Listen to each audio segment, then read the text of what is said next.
Chào bạn, trong video công chiếu tuần này, mình đã giới thiệu 4 tín tình xấu xí của người Trung Quốc mà do Lỗ Tấn nêu ra. Các bạn có thể nhìn thấy rằng phê bình của Lỗ Tấn về người Trung Quốc rất nghiêm khắc. Thế các bạn có biết không, Lỗ Tấn viết ra nhiều tác phẩm đặc biệt bốc phúc tính tình xấu xí của người Trung Quốc. Ông ấy có nhắm mục đích cải tạo tính tình xấu xí của người Trung Quốc. Có một câu thơ của Lỗ Tấn rất nổi tiếng, đó là hấn mấy lần đối Chen Phu Tử, Vũ sầu can với rú tử niếu. Ý là đối với những người chỉ trích mình hoàn toàn không sợ, nhưng đối với những trẻ con, mình có thể hy sinh mình, không ngại mất mạng. Thật ra, Lỗ Tấn là cảm thấy rất thất vọng với những người đồng thể với mình. Ông ấy chỉ có hy vọng với thế hệ sau. Chính là vì vậy ông ấy có thể hiện một cảm xúc tuyệt vọng, đó là biết mình là một vở ở dứ của lịch sử. Lỗ Tấn từng có nói rằng cái mà tôi đang nghĩ là khác biệt với cái mà tôi viết ra. Tức là khi Lỗ Tấn viết bài, ông ấy cố ý giấu giếm một số ý tưởng của mình. Tại sao Lỗ Tấn cố ý giấu giếm ý tưởng của mình? Tại vì cái mà Lỗ Tấn thực sự muốn nói ra là rất tối tăm, rất thảm khốc và rất kinh khủng.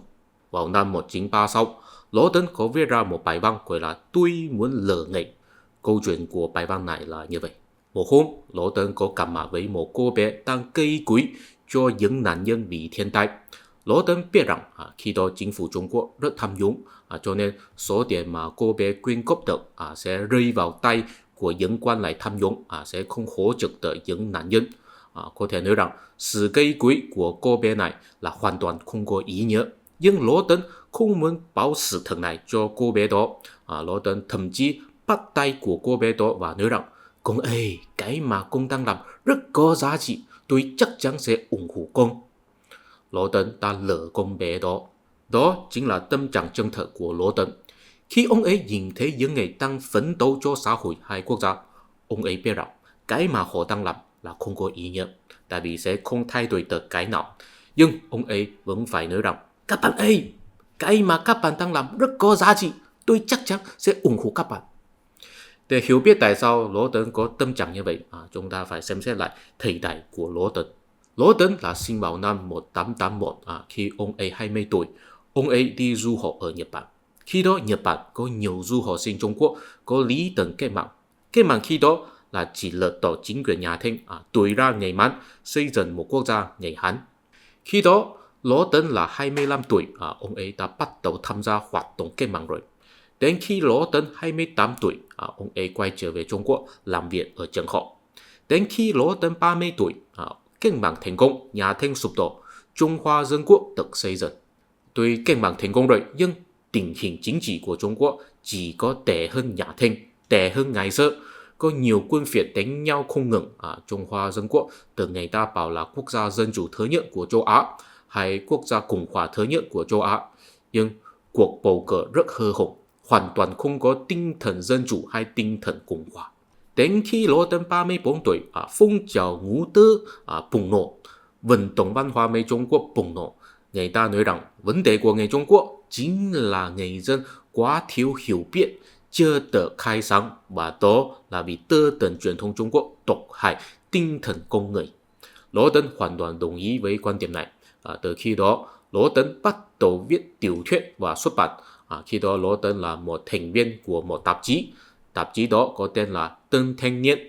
Tân Thanh Niên chủ trương rằng Trung Quốc nên loại bỏ tư tưởng truyền thống Trung Quốc, nên hoàn toàn Tây hóa, làm vậy mới có thể hấp thu được dân chủ và khoa học. Nhưng đến khi Lỗ Tấn 45 tuổi, tạp chí này dừng lại hoạt động, tại vì có nhiều thành viên bất mãn tạp chí này quá chính trị hóa.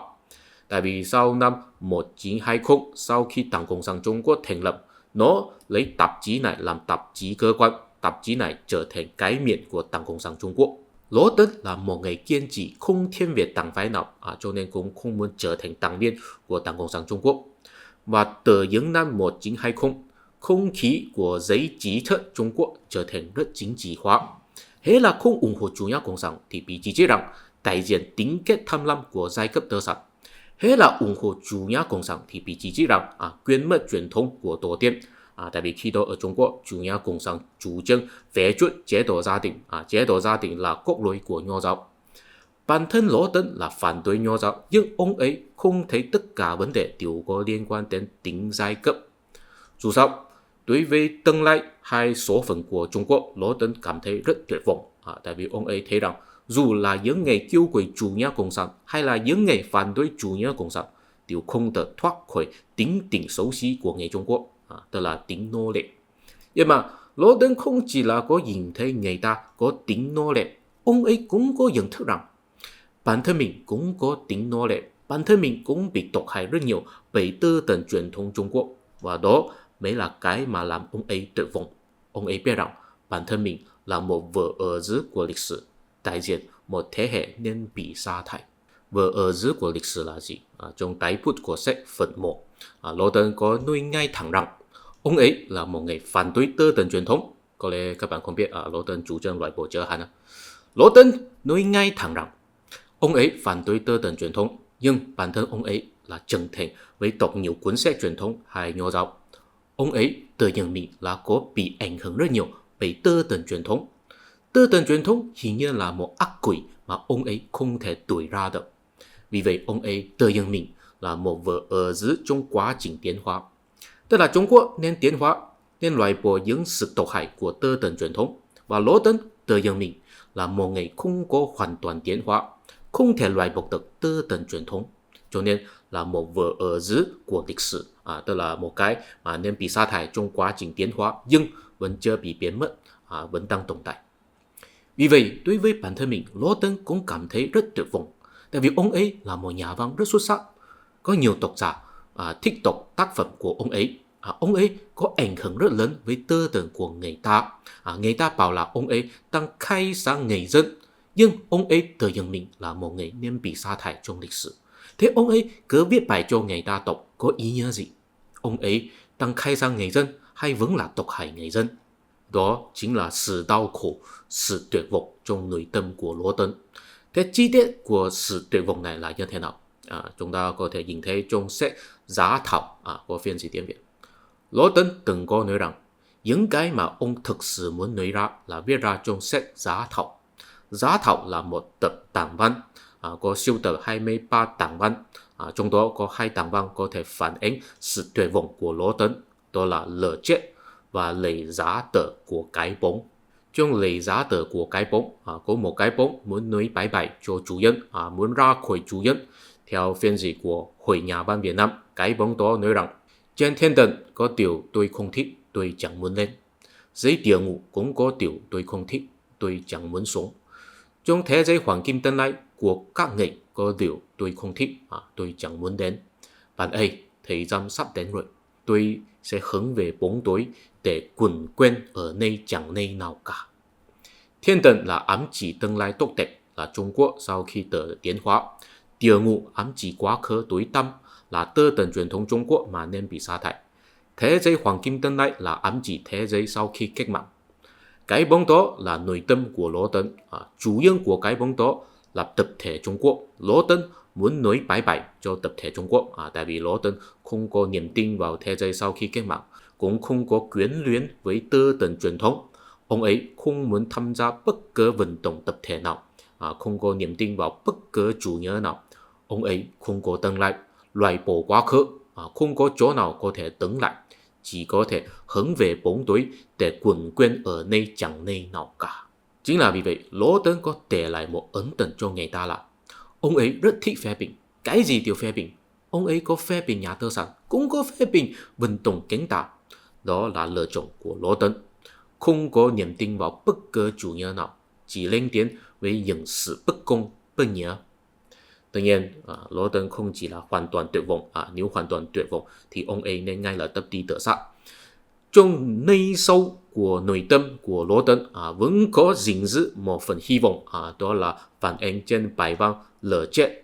Lỗ Tấn nhận định Trung Quốc nên loại bỏ tư tưởng truyền thống, nhưng bản thân ông ấy là chân thành với học tập tư tưởng truyền thống, cho nên Lỗ Tấn nghĩ rằng nếu mình vẫn phải góp phần mình cho người ta thì mình nên trở thành một lỡ chết. Câu chuyện của Lỡ Chết là như sau. Một hôm, Lỗ Tấn mơ thấy mình đang hối hả đi dưới chỗ núi băng. Trong mơ, ông ấy nhìn thấy một ngọn lửa. Ngọn lửa này có hình ngọn lửa nhưng không hề động đậy. Toàn bộ tiểu đống băng trông như cảnh san hô. Chỗ đầu ngọn còn tổng khói đen.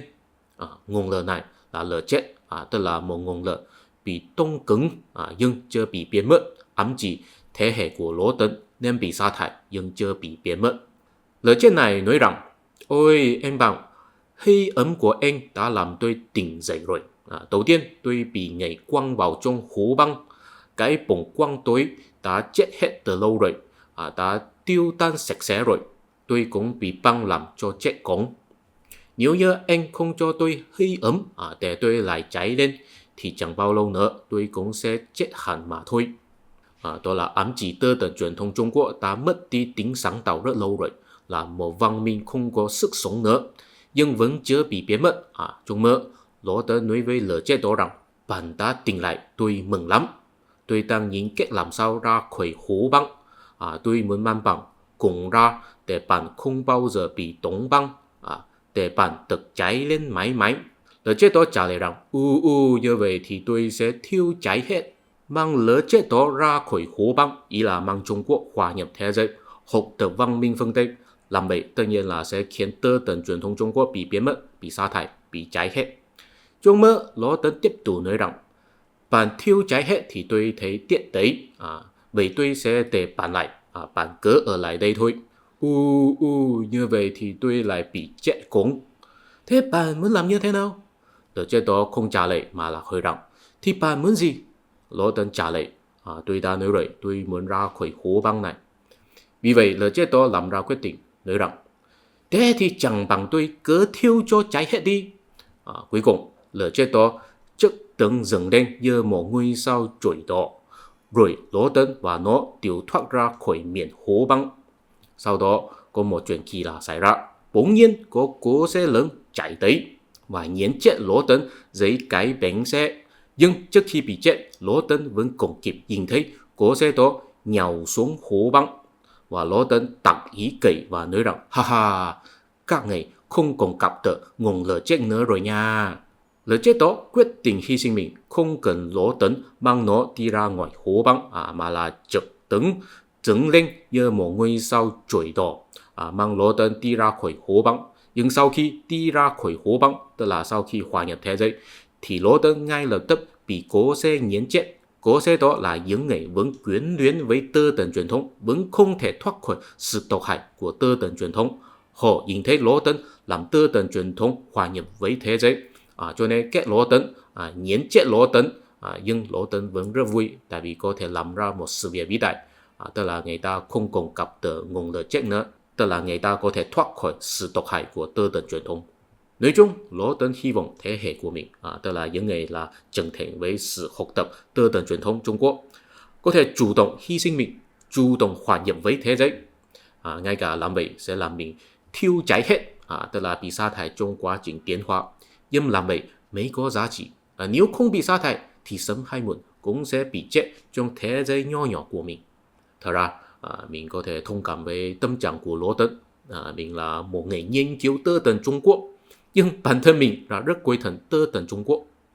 Thật ra, theo quan sát của mình, vào bây giờ, những người có phê bình truyền thống, đa số là có hiểu biết truyền thống Trung Quốc. Vì có hiểu biết cho nên biết đâu nên phê bình. Những người thường kêu gọi gìn giữ truyền thống, thật ra họ không hiểu biết truyền thống. Chính là vì họ không biết, cho nên mới kêu gọi hoàn toàn tiếp nhận truyền thống. Tâm trạng của Lỗ Tấn là thấy mình là một vở ở giữa lịch sử nên bị sa thải, nhưng chưa bị biến mất. Thật ra, tâm trạng này cũng có thể nhìn thấy trên nhiều người ngoài bên Trung Quốc. Ví dụ Nietzsche. Nietzsche cũng là biết mình, tức là người tớ khi đó là một vở ở giữa lịch sử. Tương lai của nước tớ nên có khác biệt. Và bản thân mình là một người nên bị sa thải nhưng chưa bị biến mất. Và mình có biết điều đó. Người Hoa cũng là một vở ở giữa lịch sử, chắc chắn sẽ bị sa thải, nhưng bây giờ chưa bị biến mất.